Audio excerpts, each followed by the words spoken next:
Resistance Retribution actually sold quite well. However, anytime someone is talking about the Resistance franchise, they never seem to mention this game or even remember it. And that's a bit of a shame, because this game is quite good. So today I'm going to be looking at Resistance Retribution for the PlayStation Portable.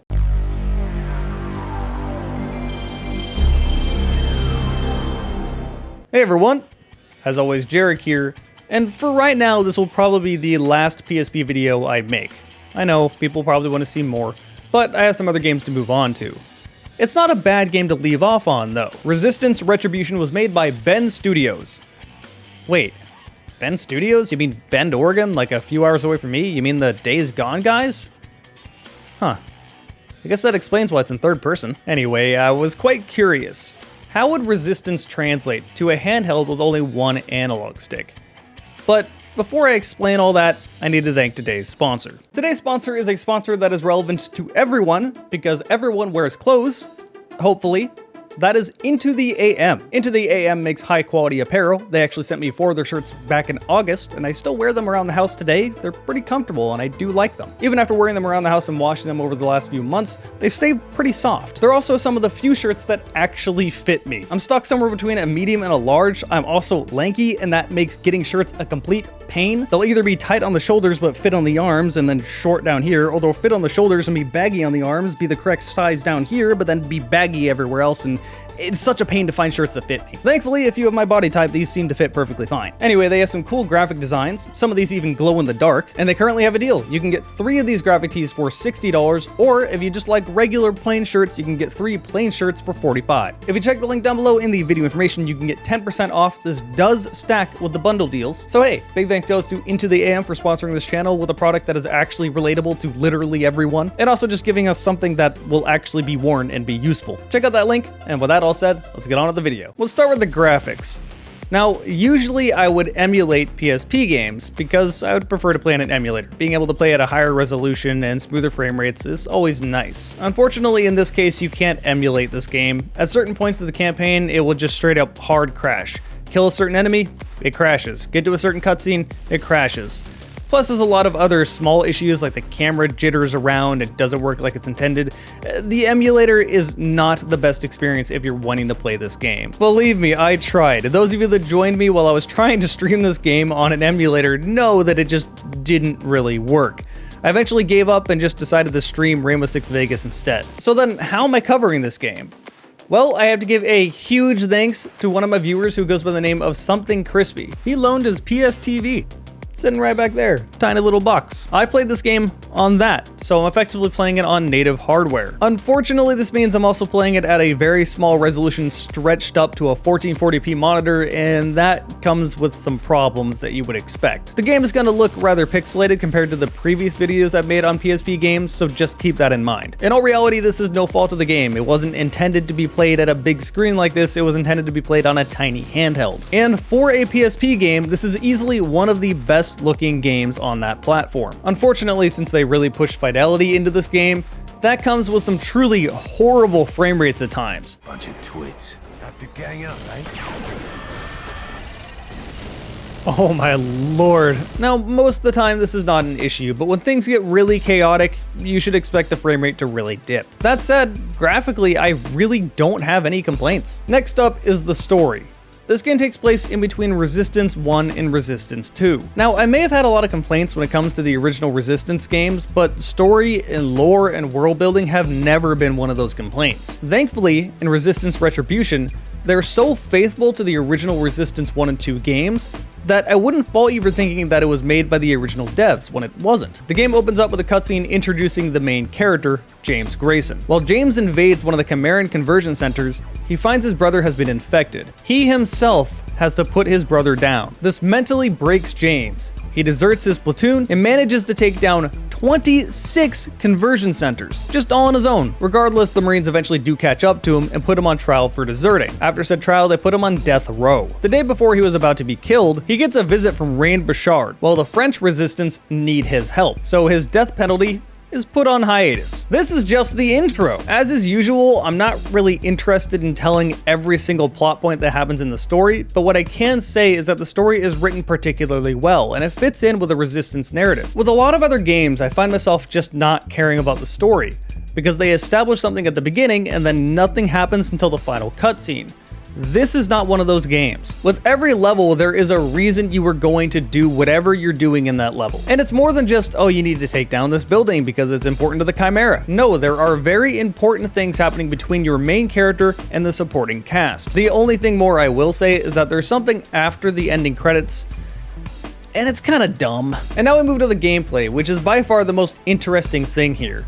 How do you translate a first-person shooter to a third-person shooter on a handheld with only one analog stick?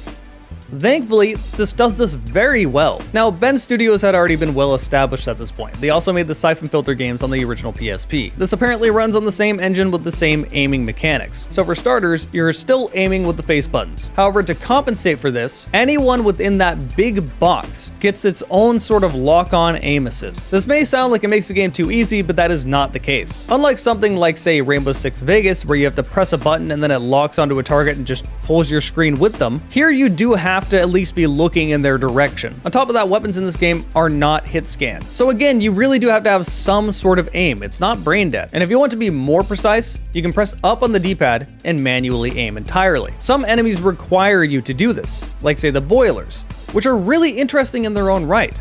This is the only time in the entire franchise we see female Chimera. In fact, this game explains what happens to all the women and girls that get collected by the Chimera. Anyway, the rest of the controls are just as nifty. Pressing right on the D-pad will swap weapons, holding it down will bring up this weapon wheel, pressing left on the D-pad reloads, right trigger shoots, obviously, left trigger does the split function, and then the analog stick and the face buttons are for moving and aiming. Aiming itself honestly feels as good as aiming with face buttons could feel. That is to say, it's not perfect, it doesn't substitute for an analog stick, but it feels way better than the other games I played. The only problem I have with the aiming is that the aim assist can be a little bit annoying. You are able to swap between targets if you double tap the face buttons left and right. Problem is you're naturally going to do this as you're aiming, so sometimes it just swaps targets and other times it just locks onto targets you don't want it to, and this definitely got me killed numerous times.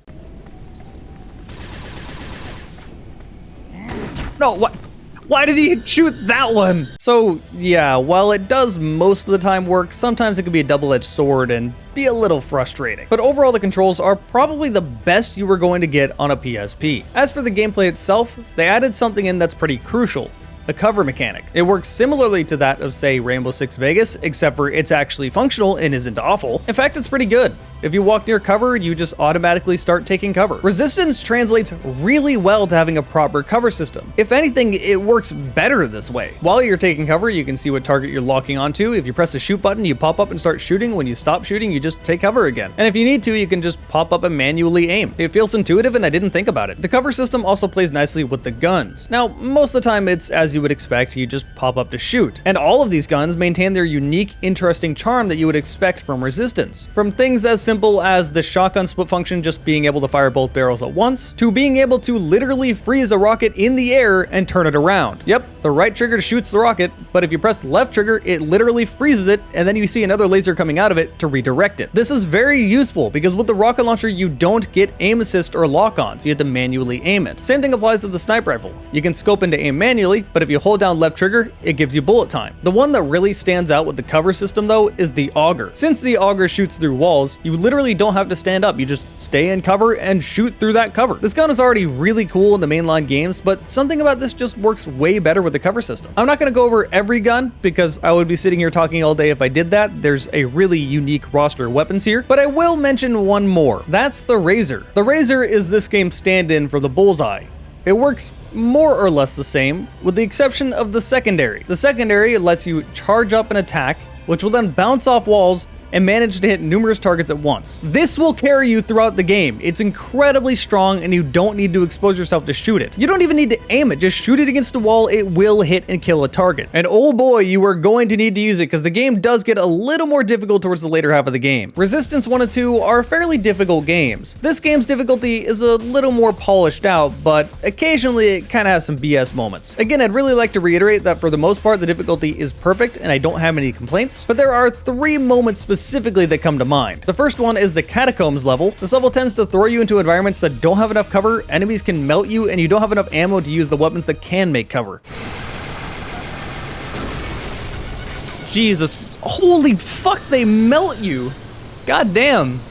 Alright, so far this level has just a sudden jump in difficulty for seemingly no reason. So yeah, that level kind of sucked. But then the next two moments are one right after another. You know what sounds fun? An underwater boss where you swim incredibly slowly, but the boss is incredibly fast, meaning you can't avoid her attacks. And also she has a routine quick time event that can one-shot you no matter your health. I cannot rant enough about how bad of a boss this is. Oh, also I forgot to mention that this game came out in 2009, so you know, that's when QuickTime events were still very popular, and there's quite a few in this game. For the most part, they're a minor nuisance. Like if an enemy jumps on top of you, you have to mash X to get them off. But occasionally it'll throw bullshit like this at you, and it just one-shots you.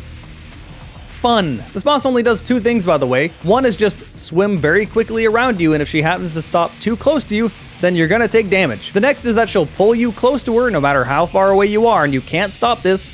And she'll do that stupid one-hit kill QuickTime event crap. Yeah, this boss sucked. But then there's another bad boss right after it.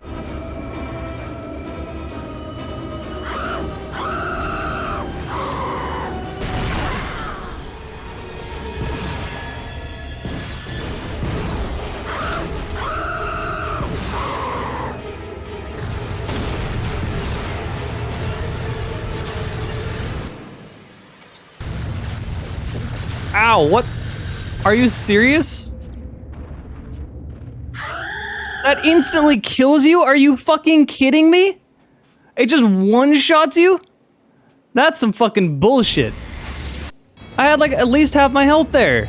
And this boss just keeps going. Oh my fucking god. And keep in mind, the only reason I stood still is because I had to hold down the left, or hold down right on the D-pad, so I can swap weapons. Unless I want to claw, then I have to stand still. Now, this boss isn't necessarily that difficult, aside from just being able to BS kill you every once in a while, but it just takes so long. They emulated resistance so well that it even comes with the random difficulty spikes. That said, these moments are the exception to the rule. Vast majority of the game is not like this. For example, there are these mech sections that are pretty easy compared to the rest of the game. It's almost like the mech sections in Fear 2. They're honestly relieving after a difficult section on foot. They're there mainly for pacing, just to give you something different. And honestly, they are quite a bit of fun. And the game is pretty long too. It will last you around 7 to 8 hours. This is a full-fledged game. Occasionally, some levels got the feeling where they should have been over 20 minutes ago, but that didn't happen all that much. There are a lot of different enemy types and a lot of different weapons to keep your mind engaged. In conclusion, I came away very impressed with what this PSP game is. Most PSP games I feel like would be PS2 games on a handheld. This game feels like it's a PS3 game on a PSP. And I'm not kidding when I say that. If they ported this game to the PlayStation 3 with proper dual analog stick support, it would still be a solid game. I guess this is reflected on when it came out. It released in 2009, which is pretty late for a PSP game. Still though, if you have a PSP laying around, or a Vita or a PS TV, and you want to play this game, I would highly recommend it.